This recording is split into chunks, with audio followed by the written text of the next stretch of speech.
Zip up! But would you just tell me where we're going, Chuck? You'll see in a minute. You know Chuck Curo? He's our animal expert from SeaWorld, but he won't tell us what animal we're meeting. He's being very secretive about the whole thing. Captain, I told you I was going to show you some animals that are a great example of loyalty and devotion. So come on. But why do I have to wear this parka, huh? Because these animals like it when it's very cold. And watch your step as you enter the ice pack. Ice pack? What kind of animal lives where it's that cold? Let's go find out. Oh, it's cold here.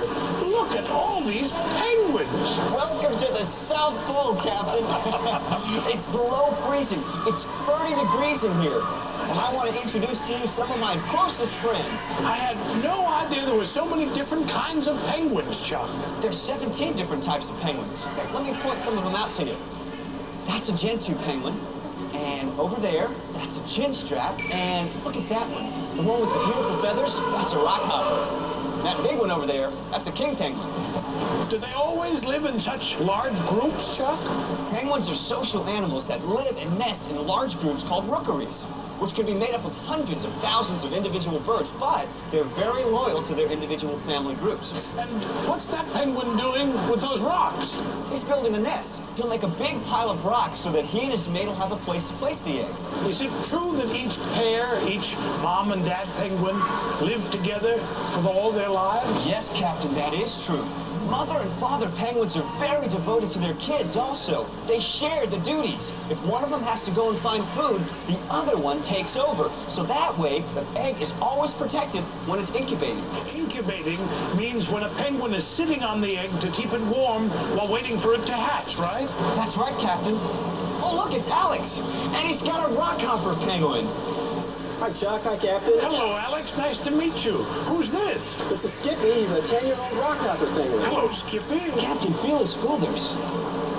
Oh, it's very slick. Almost oily. Penguins make a natural oil that helps to keep their feathers waterproof. Oh, so the feathers don't sop up water and get heavy, right? That lets them swim through the water quickly. I see. Captain, penguins are birds, but they can't fly in the air. Instead, they use their wings to guide them as they swim in the water. Take a look at them. They look like they're flying underneath the water. They sure do. Some penguins spend most of their lives in the water. The only time they come ashore is to lay eggs and take care of their young. Of all the birds, penguins are some of the most loyal and devoted to their individual families. Well, thanks, Chuck, for introducing me to so many of these new friends. And nice to meet you, too, Alex, and you, Skippy. Well, I better get back to thaw out and visit my own family at the treasure house. Excuse me. Thank you so much. Bye now. That was the Historical Society, and that coin is very rare. Come on, guys, let's go down to the coin shop and pick up a special case for it. See you later, Mr. Moose. Have fun at the Moosianopolis 500. Okay, so long. See you later. I still don't have enough Minnesota for the tickets. How am I going to get it? Oh, where am I going to get $45.71?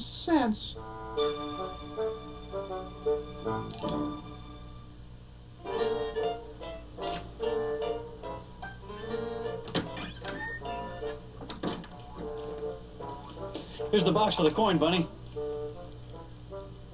The coin's gone? Have you looked everywhere?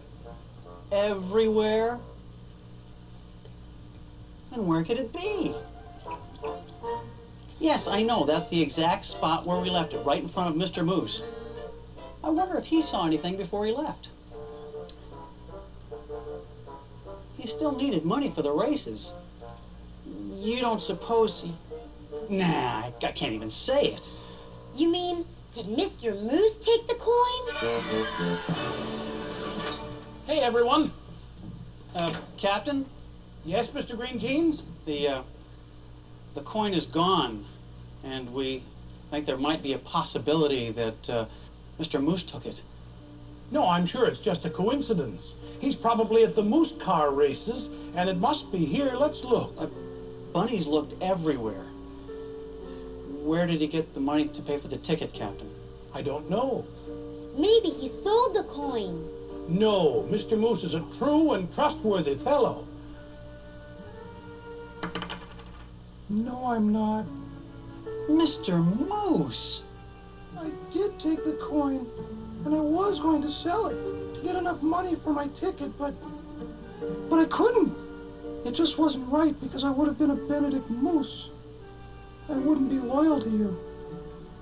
I really wanted to go to the moose car races, but I realized that you guys were much more important than a day at the races. Mr. Moose, you did a terrible thing. I know. I don't know what got into me. I feel really bad, especially after you guys loaned me some of your own money to go to the Moose 500 in the first place. I don't deserve to be a member of this family anymore. Now, Mr. Moose, there's no need to think so badly of yourself. After all, we all make mistakes. I'm proud of the fact that you thought about it, but you didn't sell the coin. Yeah, you stopped before it was too late. You weren't a Benedict Moose. You came back before you were disloyal to the family. That's a great idea, Bunny Rabbit.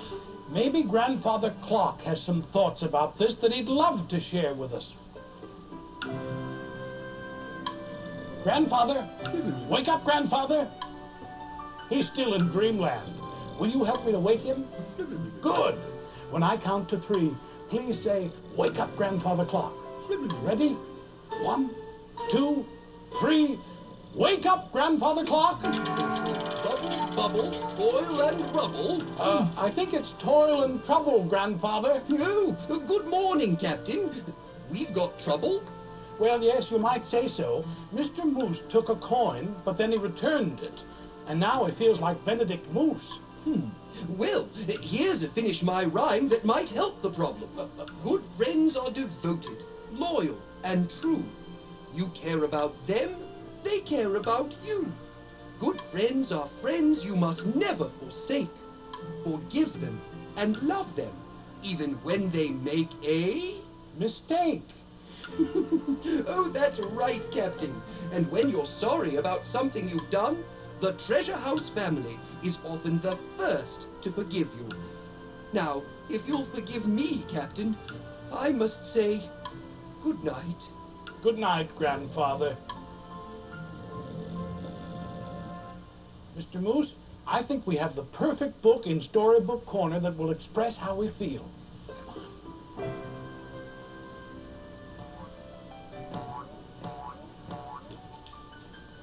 This book is about a little girl who's very devoted and loyal to her plant. It's called Pearl's First Prize Plant, and the story and illustrations are by A. Delaney. One day in spring, Pearl planted a seed. Day by day, Pearl watched the seed grow into a little green plant. Pearl took very good care of her plant. It grew and grew. One day, the little green plant grew a little white flower. "Wow," said Pearl, "you are the best plant I ever saw." Pearl took the little green plant to the county fair. She knew it would win first prize at the flower show. "Oh no," said Pearl. Pearl looked at the red flowers. She looked at the orange flowers. She looked at the yellow flowers and at the blue flowers. She looked at the purple flowers. Then Pearl looked at her own little green plant with its little white flower. "Humph," she said. And that was that.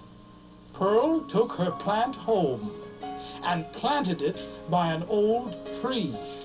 "You're my first prize plant," she said.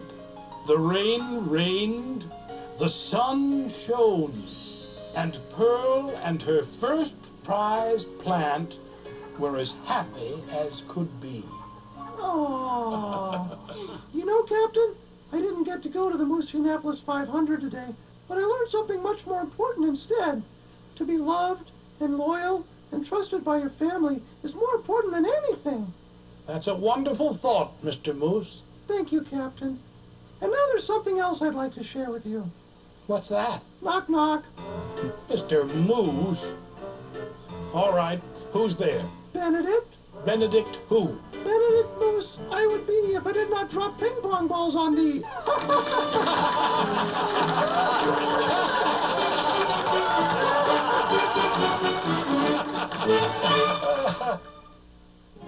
Mr. Moose learned 2 valuable lessons. That it is wrong to take something that doesn't belong to you, and how important it is to be loyal to your friends and family.